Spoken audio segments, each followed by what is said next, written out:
Hello Nazarenes, welcome back to my channel. We are reading the book Christianity and the Great Deception.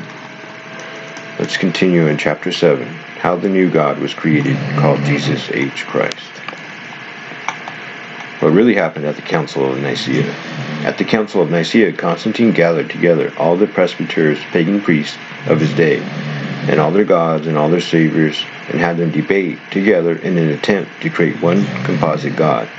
They all agreed to worship. The list of gods represented by the respective priests included Eastern and Western gods and goddesses: Jove, Jupiter, Salus, Baal, Thor, Gade, Apollo, Juno, Aries, Taurus, Minerva, Rex, Mithra, Theo, Phragpati, Ares, Durga, Indra, Neptune, Vulcan, Kirsty, Agni, Croesus, Pleiades, Hermes, Thales, Damas, Augustus, Io, Ap, Saturn, Gichens, Minos, Maximo, Hecla, and Fernes, and many more. It was in this context that the God, Hesus, or Jesus H. Christ, was created.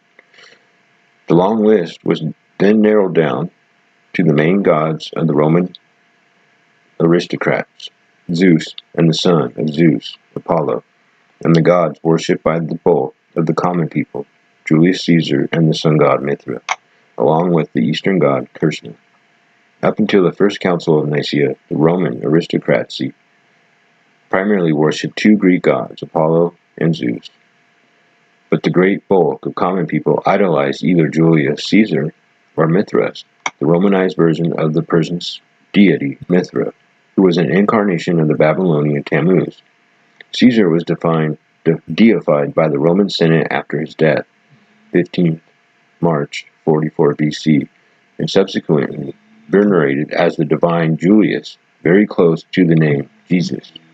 The word Savior was affixed to his name, its literal meaning being one who sows the seed, i.e., he was a phallic god. Julius Caesar, the initials JC, same as Jesus Christ, was hailed as God made manifest and a universal savior of human life, and his successor, Augustus, was called the actual ancestral God and savior of the whole human race.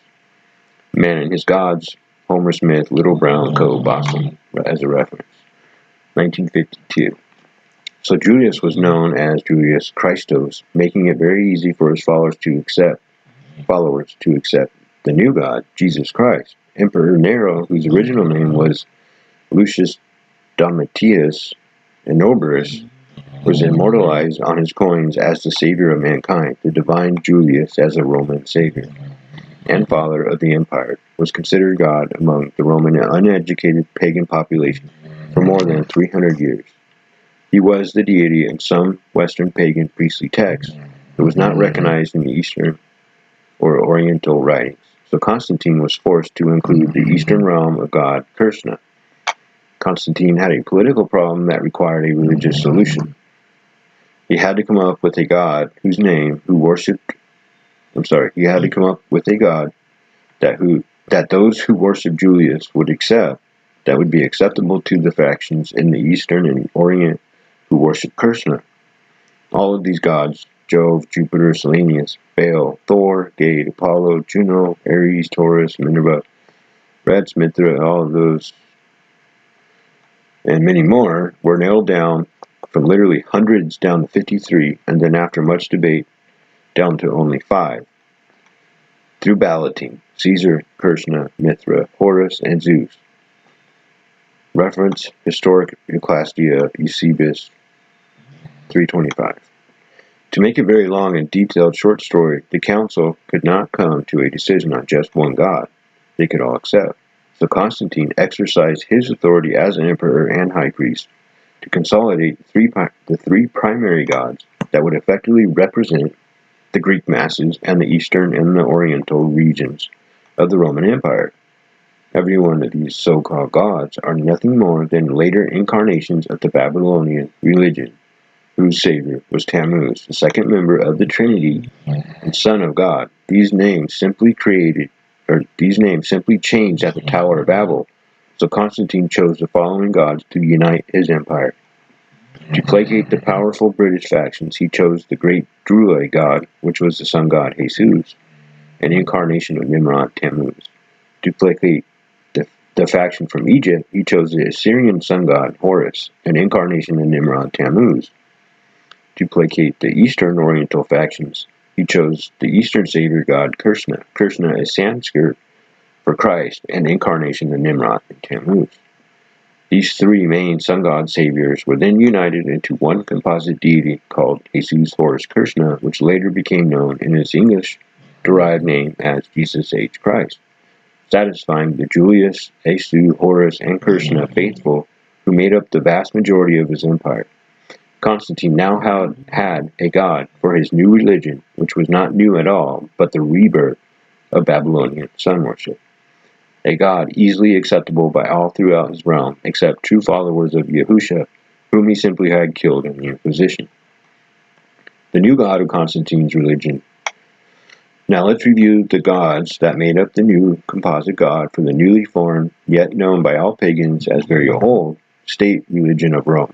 Each of these pagan gods were nothing more than later triune trinity incarnations of Nimrod, Samaris, Tammuz, handed down through history from the Tower of Babel as mankind spread across the globe with different languages and cultures, taking the worship of the planets with them, sun worship. Let's look a little closer at these so-called gods that are the foundation of the fictional Messiah, Jesus H. Christ, who abolished the law of Yahuwah. Hesus, the 18th century Druid revivalist, Ilo Morgengwang identified Eshu with Jesus on the strength of the similarity of their names. He also linked them both with Hu-Gardarn writing. Both Hu and Huan were no doubt originally identical with the Hesus of Latinus and Jesus of Lucin, described as gods of the Gauls. The similarity of the last name to Isu, Welsh, Jesus, is obvious and striking. When we simply take a step back and admit to ourselves what happened at the Council of Nicaea, and the similarities between Jesus and Jesus can easily be understood. They are one and the same. Well, get more into the meaning of the name Jesus later. Jesus is a later derivative of the name Isu, pronounced Esus. This is identical to the Latin name Iesus, where we get the English word Jesus. Strong's 2424, Iesus, pronounced Easus. Hesus was a part of a trinity, a well-known section in Lucan's Bellum Civil talk about the glory sacrificial offerings proffered to a triad of Celtic deities. Tertutas. Jesus is an aspirated form of Asus and Tarnius. Among a pair of later commentators on Lucan's work, one identifies Tutas with Mercury and Isis with Mars. According to the Byrne commentary on Lucan, human victims were sacrificed to Isis by being tied to a tree and filleted. Wow. Now that is the execution of Yahusha coming into focus. Now is the execution of Yahusha coming into focus. A very similar death. Yahusha was killed by Rome in a pagan sacrifice orchestrated by Satan. He was tied to a tree stump and filleted, then according to Roman legend, hung on the cross of Tammuz as a sacrifice. The left is a picture of Jesus as Jesus, Tutas, and Tarnius.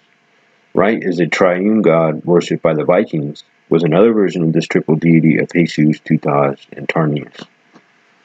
Three faces. One body, or three faces.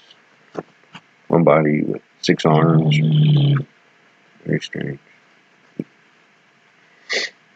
Horus, too, was a part of a trinity, the second member, in fact. This is the very trinity of the Catholic Christian Church of Isis, Horus, Sev, or IHS, the monogram of Jesus H. Christ, with the cross of Tammuz, all in the middle of the invincible sun god.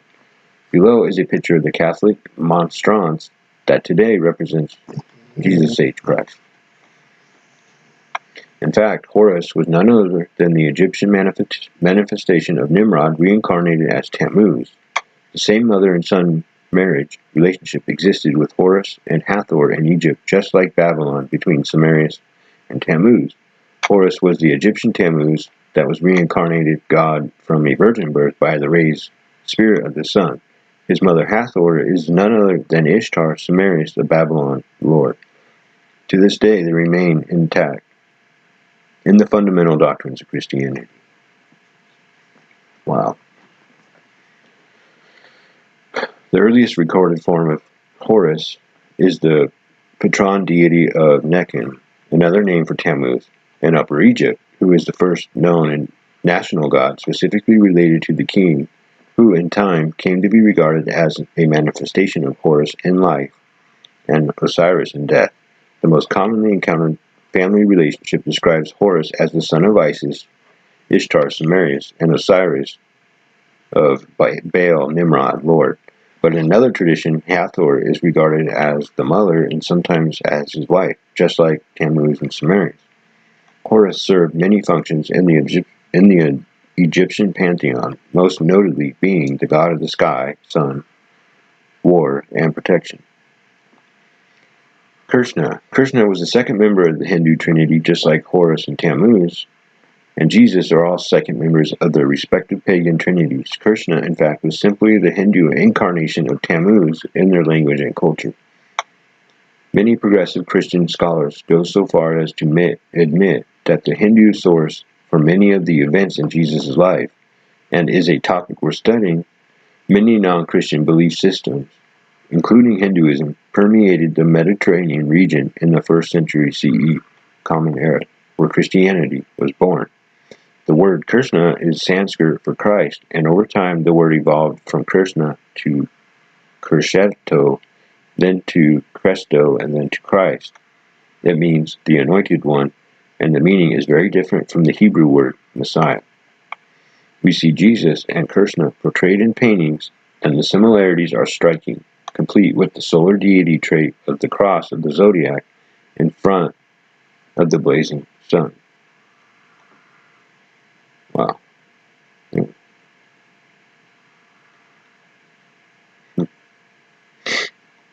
Wow, pretty close there. There were various male heroes with the Egyptian, Greek, Indian, Roman, and other pantheons of gods, whose role was to be saviors of humanity. Just like Jesus, in order to compete with those religions, Christianity as created by Constantine, would have had to describe a new composite God, Jesus H. Christ, in terms that matched or surpassed the legends and myths of other religions. Otherwise, it would not have survived. And then assimilate all the other pagan religions into this new one by the threat of death. The authors of the Gospels may have well picked up themes from other sources and added them to their writings in order to make Christianity more credible to a religiously diverse world, most of which worship multiple gods and goddesses, or which has proven to be the case. The original transcripts of the Gospels must have been altered by pagan Catholic scribes. I suggest the reader purchase the book Misquoting Jesus for an introduction to the textual criticism, where it has been proven the original manuscripts were altered to support pagan doctrines such as the Trinity and more. It is a good book, and it's really cheap. I got it off Amazon for, $5 or $10, and then I got it the next day. By isolating and removing such foreign material from the Gospels that are obvious references to pagan deities, we might be able to get a clearer picture of what Yahushua, the true Messiah, actually taught and how he lived. When we do, we are left with a perfect match of the Old Testament prophets who spoke of a human Messiah, and a prophet of Yahuwah who would further teach the Torah and reveal Yahuwah to mankind. When you remove all the pagan associations from the altered text of the Greek manuscripts, we are left with a very human I can't pronounce that word. Very human Jewish rabbi healer, an observant Jew who had a special relationship with Yahuwah, a kinship so close that he referred to Yahuwah by the familiar term Abba, or Father. An innocent man literally killed on Passover, who rose from the grave on the Sabbath according to the spring feast cycle. a fully human in every way high priest, chosen from among men to represent mankind before Yahuwah, exactly like the Bible describes the Messiah. Hebrews 2 reads, starting with verse 14, "Since the children have flesh and blood, and are held captive to the law of sin and death, he too shared in their humanity. He was human too, and captive to genetic death, so that by his death, the death of a human, not a god, Yahuwah cannot die. He, Yahusha, might break the power of him who holds the power of death, that is, the devil, and free those who all their lives were held in slavery by their fear of death. For surely it is not angels he helps, but Abraham's descendants. For this reason, to break the law of sin and death, he, Yahusha, had to be made like them, fully human in every way, in order that he might become merciful and a faithful high priest, who are chosen from among men in service to Yahuwah." Yes, very important to know. Yahusha was human in every way. Hebrews, and it says it in many other verses too, as we will learn. Thank you for watching chapter 7. Come back for chapter 8. God bless Nazarenes.